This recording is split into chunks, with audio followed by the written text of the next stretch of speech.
and welcome to DIY Crafts for Learning here with JAMaROO Kids. I'm teacher Jamaica, and today we're going to be doing a really fun sensory box activity with a tissue box and small objects found around your house. I'm going to read to you a little description I wrote about the benefits of this activity, and then we'll get started, all right? Children explore the world and learn through their senses: vision, hearing, touch, smell, and taste. In this interactive activity, we'll be working and building our speech and language skills through the sense of touch by exploring small objects found around your home. This activity will help build nerve connections in the brain, foster development of motor skills, encourage problem solving and scientific thinking, and build focus and concentration, all while promoting speech and language development. So let's get started. I'm going to put this away. I have an empty tissue box here, and I have some wrapping paper. Now, you could do this activity without the wrapping paper. You could do this activity if you wanted with construction paper. I'm going to do this with some wrapping paper to make this activity just a little more fun and make the box a little more festive. So I have scissors, I have some paper, I have an empty tissue box. I'm gonna wrap this tissue box like I am wrapping a present.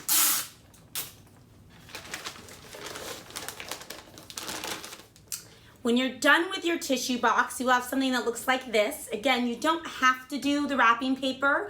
You could use construction paper, or you could color the box, or you can just leave it as is. But I just think it's fun to have the box be a little bit more festive, feel more like you're playing a real game. So I have just tucked in the corners on the inside of the top.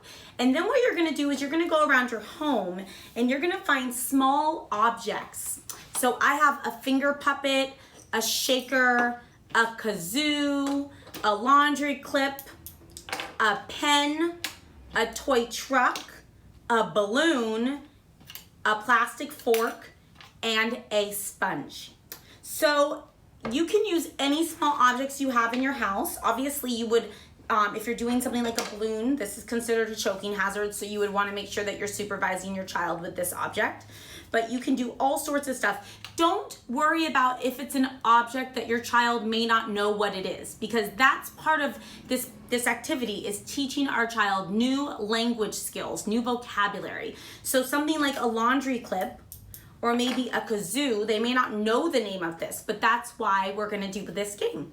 So what you would do is you'd have these objects either hidden or in a paper bag or somewhere out of sight of your child, and you would put one object into the box. Then you would ask your child to put their hand in the box and feel around in the box and see if they can guess what it is. So one of the things you can do too is if they're having a hard time guessing, you can say, well, what does it feel like? Does it feel hard? Does it feel soft? What do you think it's made out of? Does it have parts on it that move? Okay, and then they'll pull their hand out.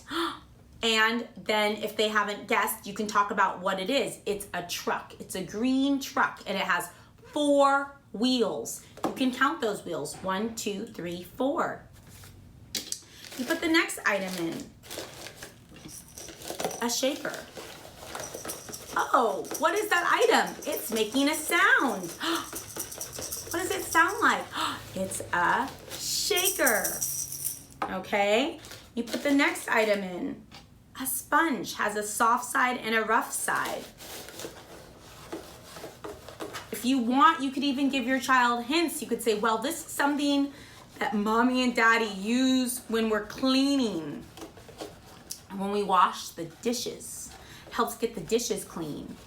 A sponge, okay?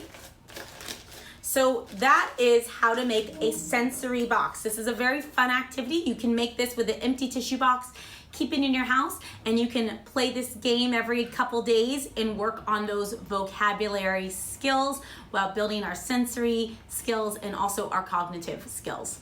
Thank you so much, and don't forget to tune in next week for another version of DIY Crafts for Learning with JAMaROO Kids. Bye-bye.